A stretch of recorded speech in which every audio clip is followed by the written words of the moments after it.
Hello, my name is Robert Goodwin, and this is Law on the Line. I would like to welcome my guests for this episode, and welcome back, Ellen Schwartz. Hi, Bob. And Nice to see how are you?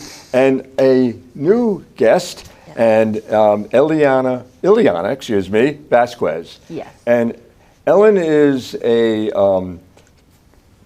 she is from Women Aware, and she is the Director of Legal Resources.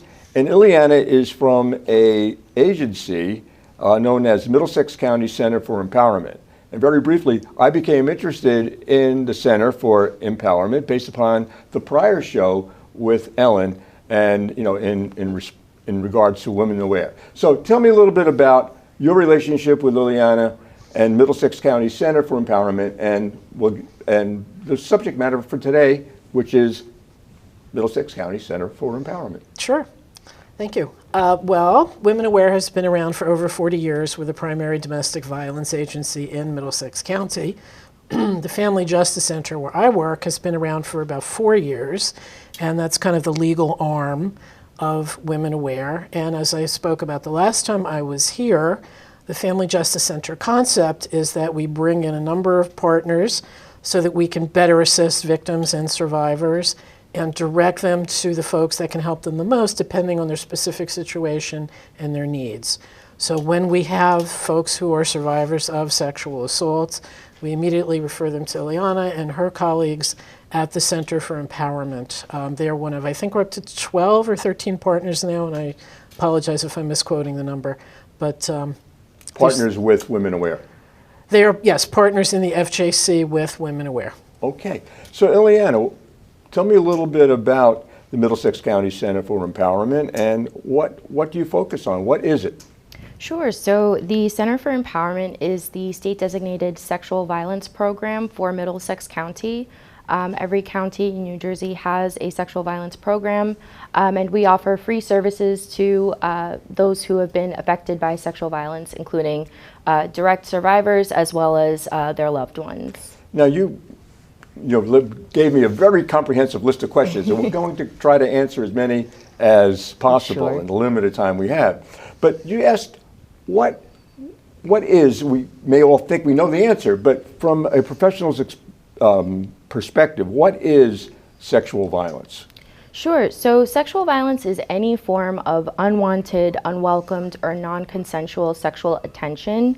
For example, some of the clients that we work with may be dealing with a recent sexual assault. They may be trying to heal from the impact of sexual abuse as a child.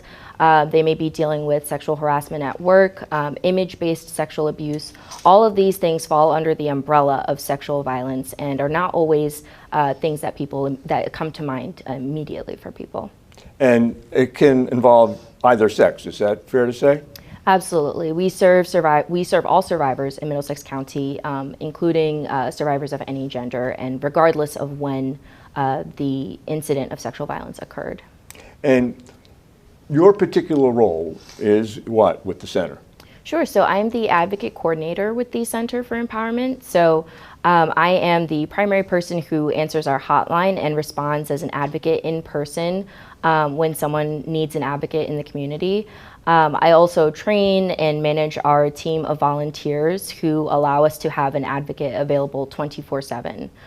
So if someone is going to the hospital for a forensic exam, is going to the police station to report, or is going to court for a protection order or for a criminal case, we're able to be there in person with them to support them throughout that process. So you indicated in our preliminary discussion that you were a volunteer at one point. That's how you started. Yes, that's how How did that come about? And how do that segue into now a permanent position? Absolutely. So I initially started as a volunteer with the center, went through the 40-hour training that is required for confidential sexual violence advocates in New Jersey, and eventually began working as a full-time staff member with the county and with the Center for Empowerment.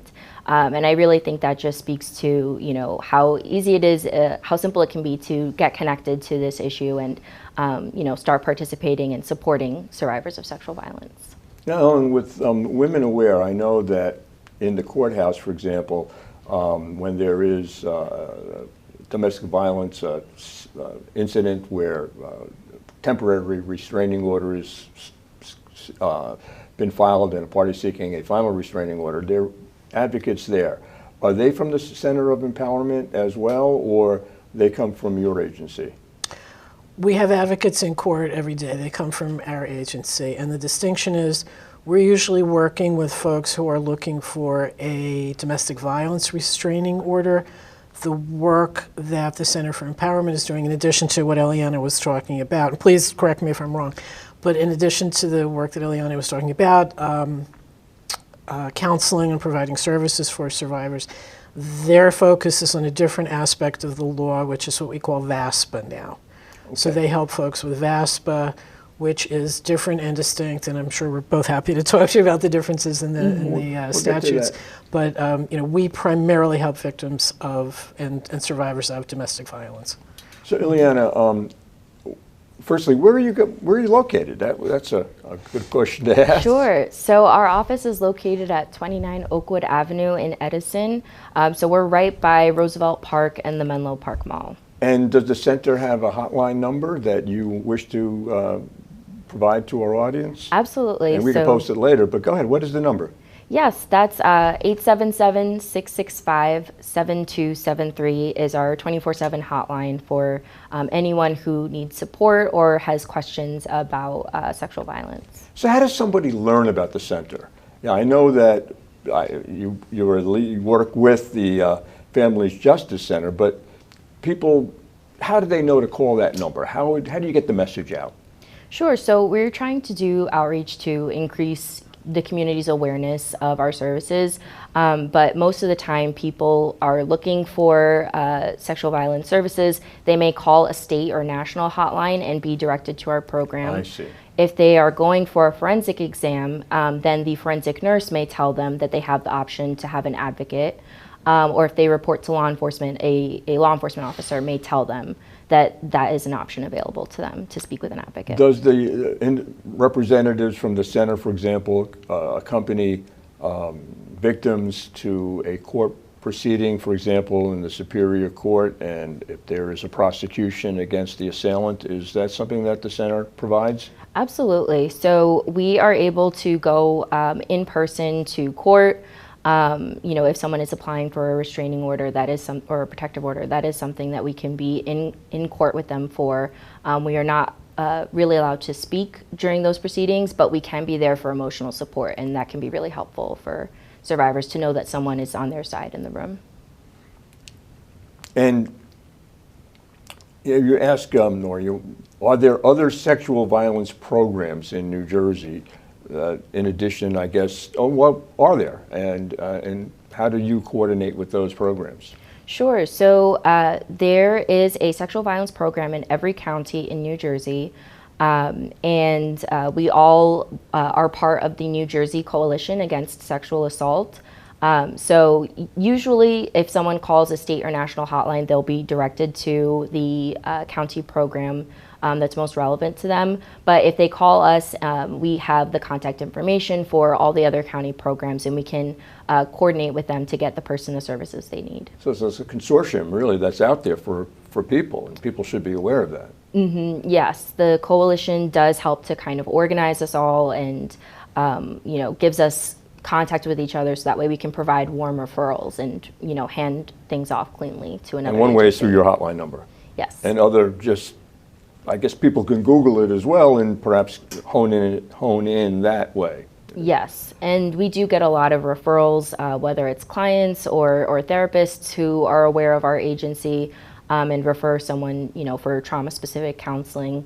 We get a lot of referrals from our community partners as well. Does every county have something similar to our center or the Center for Empowerment? Yes, so every county has a similar program, and typically they offer similar services. They have a hotline, they have advocates available 24/7, they probably have individual short-term counseling that they offer, support groups. So those are usually the core services that each county program typically offers. Is there any fee associated with the services that are rendered by the center and or its affiliated participants, psychologists, social workers?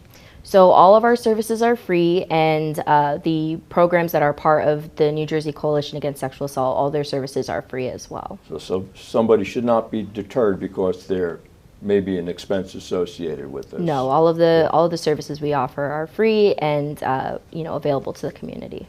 And how many individuals, let's say, in a month, approximately? I mean, how big a problem is this in our society? Something that was hidden under the rug. We all hear about it now, but is there a lot of people that are coming through the center? Sure. So I can let you know, that's a bit of a hard question to answer, but I can say that in terms of the forensic exams that are performed each year, it's about over 200 each year. And that's just for people who are aware of and going to get a forensic exam. Really, the number of people who are affected by sexual violence in New Jersey is much larger. Some recent surveys have found on a national level that 1 in 3 women and 1 in 6 men have experienced contact sexual violence in their lifetime. And as we talked about before, sexual violence isn't always something that involves physical contact. It might be image-based sexual abuse or sexual harassment. So the real number of who is affected by sexual violence is much broader. And services are offered to meet the needs of a particular individual. Mm-hmm. Absolutely. So I know that Ellen alluded earlier to VASPA, and I know there was a predecessor, SASPA. So I'm going to defer to you for a moment, Ellen. What is VASPA? How does this relate to the overall conversation? Sure. I'm going to refer to my notes because I want to get the wording correct. I don't, because I think it's important. The only other thing I would add to what Ileana said, if I may, these are really terribly underreported crimes. Mm-hmm. That's the other thing I think it's important to recognize. People are afraid to come forward. People are embarrassed to come forward. There are cultural taboos. There are all kinds of reasons why people don't report. And particularly with sexual offenses, I think that's a Center for Empowerment and Ileana and her colleagues deal with. I think those are particularly difficult to, encourage people to talk about them and, to get help that they might need. And before we get to VASPA again, Ileana, with regard to confidentiality, explain that, because I think, as Ellen just alluded to, people may be very reluctant. How does that work? Absolutely. So our services are confidential. Our hotline is confidential. So that means when someone calls, even if they are aware of a crime that has been committed, we are not required to report that to law enforcement, and we don't require them to report to law enforcement either. There are some instances in which we may need to break confidentiality if we hear that the person is trying to harm themselves or someone else, or if a child is in danger. But we try to provide informed consent on the hotline, so that way we're letting people know what the limits of confidentiality are before they share things with us. Especially if this involves a child, I assume that you are mandated, aren't you, to report that? Yes, everyone in the state of New Jersey, every adult is a mandated reporter for child abuse and neglect. Yes. Okay, so no one should be embarrassed or feel that humiliated or anything, because this is a confidential communication. Ellen, getting to SASPA and then VASPA, tell me about that and what protection that offers to women, to people, victims. Absolutely. Well, SASPA, I'm looking for what the acronym stands for, but anyway. SASPA is a law that protects victims from any form of unwanted, unwelcomed, or non-consensual sexual attention. So as Ileana alluded to, it's not just physical touching or physical contact. It is exposure. It is cyber stalking. It is cyber harassment. And that's what VASPA did. SASPA became VASPA. With a V. With a V, which is the Victims Assistance Survivor Protection Act. Clearly an acronym is useful there, VASPA.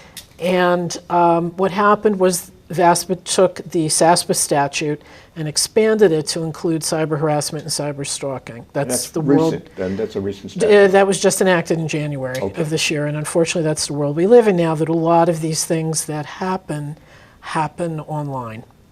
And it's difficult to track people and to find them and you know, to prosecute these things. So when I was here the last time, we talked about the domestic violence statute and the importance of there being a relationship between the parties, whether they're married or dating, have a child in common, live together, and you know, some other categories. The difference is with VASPA does not have that prerequisite. So VASPA will cover someone that behaves in this manner without the necessity of there being a relationship between the parties. Someone is harassed, let's say, in a bar or a club. A bar, a club, or- college dormitory, if they're of age, you know, things like that. Okay. Online, you know, so those are the kinds of things. There is no pre-existing relationship. Again, they don't have children in common, they weren't married, they didn't date, they didn't live Not together. a family member. Not a family member, right, all of those things. Okay, so what is the protection that's offered? Well, the distinction is, and again, Ileana can go into this a little bit further. Under the domestic violence statute, as we talked about, you can get a temporary restraining order, TRO, which then can later be converted into an FRO, a final restraining order. Under VASPA, the acronym is a little bit different. It's a temporary protective order or a final protective order, an FTPO or an FPO. That's the difference. There's some crossover. I mean, a lot of the reliefs are similar. We just had a little bit of a brief training yesterday, so they've changed the rules a little bit. Before, VASPA matters didn't go before domestic violence hearing officers. I think now they are. You can't get a VASPA at a police station. You have to go to court to get a VASPA order. And you have Unlike to, a TRO in a domestic violence situation. you can go to the police at any hour. They will get a municipal judge on the phone, and that municipal judge will assess whether or not someone has met the criteria for being awarded a temporary restraining order. The VASPA process is different. You have to go to court, and you have to essentially fill out the paperwork and, you know, go from there. Then you'll see still a domestic violence hearing officer who will now make a decision as to whether or not you meet the criteria for a VASPA order, and then, you know, the judge will schedule it for a final hearing. Ileana, when does then the senator get involved? At that point, are they accompanying the complainant, the victim, that early on in the stage when they are appearing in court? Sure. So we can be involved, you know, in the application process. So, you know, Ella mentioned that typically to apply for VASPA, you would go in person to the family court. There is also an option to apply online, but you would still need to show up for the temporary protective order hearing in person And that at would some be before a point. hearing officer at the courthouse, is that correct? Yes, yes. So Not at the local police station, but at the courthouse. at the courthouse, yes. So we can accompany someone to apply if they're applying in person. We can accompany them at the temporary protective order hearing and at the final protective order hearing. What about language assistance? Many people don't speak English as their primary language, so does the center offer interpretation services at that early stage? So we don't offer, so it kind of depends. In terms of interpretation for the court is responsible for Correct, providing correct. those services. But if someone has a you know, a language access need, if they speak Spanish, we have Spanish speaking advocates. If it's another language, we have the ability to use an interpretation service to. I'm just thinking of the victim that's calling in, and it's a lot of stress, and before they even see the hearing officer at the courthouse, you know, how do they communicate what their complaint is at that very preliminary stage? Did the center assist them in doing that? So we can assist them in getting interpretive services and calling ahead to the court. We wouldn't necessarily be able to provide interpretation directly between the person and the court, right. because of confidentiality would prevent that. And the court is responsible for that. But I just see so many people that are just lost and they don't speak English and they need that kind of assistance. And I imagine Women Aware gets involved in that as well, you know, early on with assistance in language. Is that fair to say? That is fair to say. We also have Spanish-speaking advocates. Primarily, that's the second language, I would say, after English. But I think what Ileana was alluding to is the language line. If we need to, we can use that as an interpretive service. We have they have interpreters that cover any one of a number of languages. And as you indicated, if they're in a courthouse, the court staff interpreters are available. So getting back to the VASPA, what does the procedure look like, and what can, as you, Ileana, you asked, and Ellen, you chime in, of course, well, what can a survivor expect at the VASPA TPO hearing, temporary protective order hearing?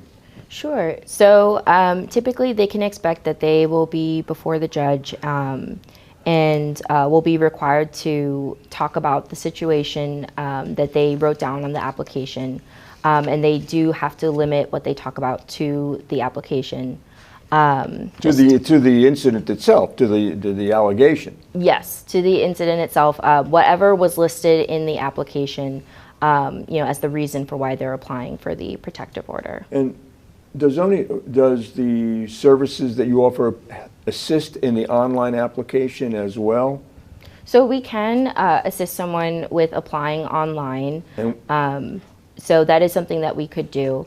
But if they wanted in-person, support at the courthouse and to kind of get to the TPO hearing and have that support there already, kind of get it all done in one moment, it can be a little bit easier to do that. And assist in the application itself, the language that's necessary to get the complaint before the hearing officer.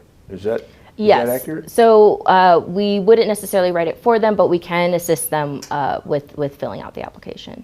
And does Women Aware also assist in that process? Because I always find that sometimes bad complaints that are filed lead to a very perhaps unjust result for the victim.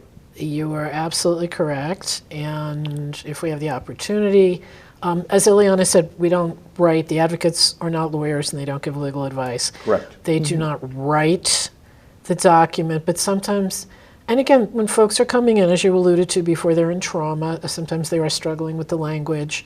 It's very nerve-wracking for people who have never been in a courthouse before to be in a courthouse. I always used to draw the analogy of being called to the principal's office. And even if you knew you didn't do anything wrong, it's still nerve-wracking. So we try to talk them through that. Sometimes the advocates, I know, because I work with them pretty regularly, will sit with the clients in advance. They'll go over everything, tell me what happened. Okay, that's something important you want to highlight. Okay, and give me, and they'll have the client do a timeline.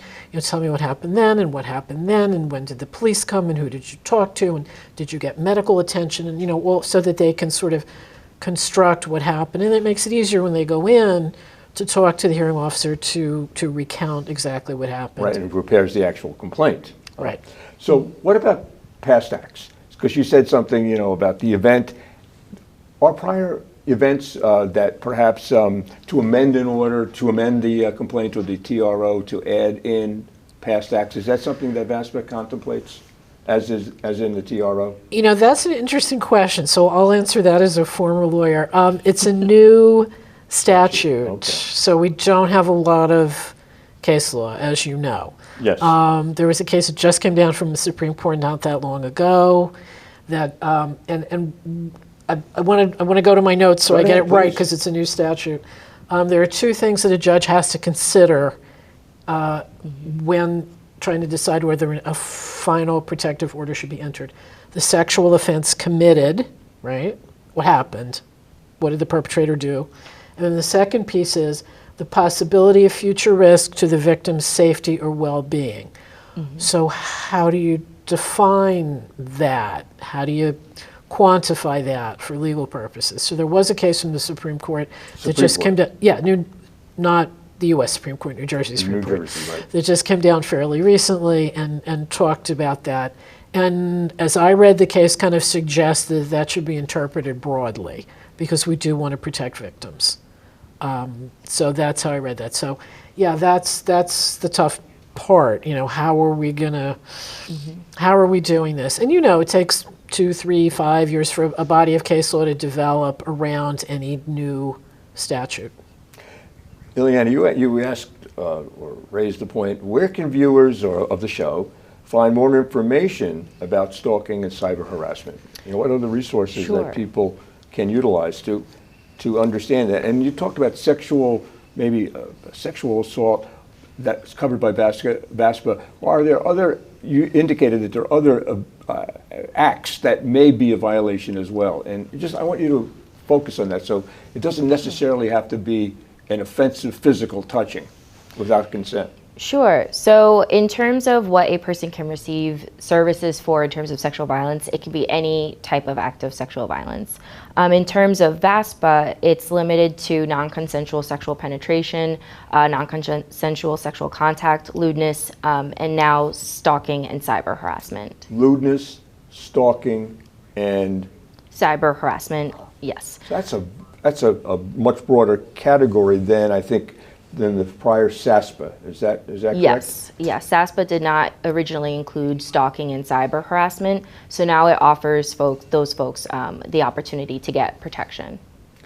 And again, getting viewers more information, online resources, other resources. Absolutely. So I would recommend contacting their local family justice center, local domestic violence or sexual violence program, as well as SPARC, the Stalking Prevention Awareness Resource Center is a great resource for more information about stalking. And the Cyber Civil Rights Initiative is an awesome website and resource that provides information on image-based sexual abuse. These are actual websites. Do you have, I don't know if you have the website information with you today, but we can post it when the show is on air. Those two websites, Absolutely. That's something we can give to the production staff here. That would be great. Absolutely. So you asked, in what ways can we as family, friends, and community members support survivors of sexual violence, cyber harassment, and stalking? I mean, it seems obvious, but what are the things that we can do? Sure. So I would say the first thing to do is just believe survivors. The most important thing is to believe them, offer that initial support, and let them know that there are services available and allowing them to have control of how and when they access those services. Since they've been experienced a crime and they've been violated, allowing them to have some of that control back and how they seek help can be really empowering. So I know we've got the wrap down signal, but what you're saying is believe victim, support victim, and control that. Allow them to have that control over their lives. Any final words? I always like that. Any final words? I would say, get connected, get informed. Being aware of what's in your community and what services are out there is so helpful. So that way, if something does happen, you already have that information available. Ellen, any final words? I just want to give your viewers our hotline number. Go ahead, please. Again, 24/7. There's always a voice at the other end of the phone if you need help. 732-249-4504. Very well. So I thank you, Ellen, for introducing me to Ileana. And Ileana, it was a pleasure having you here. And of course, Ellen, it's a pleasure seeing you again. Thanks. And an area that needs to be broadcasted to the general community, so we know that there are people out there, such as yourself, and of course, Ellen, to assist and to help victims. Absolutely. We care, we're here, and there are services available. There are options. Thank you so much. Yeah, thank you. Thank you. Very welcome.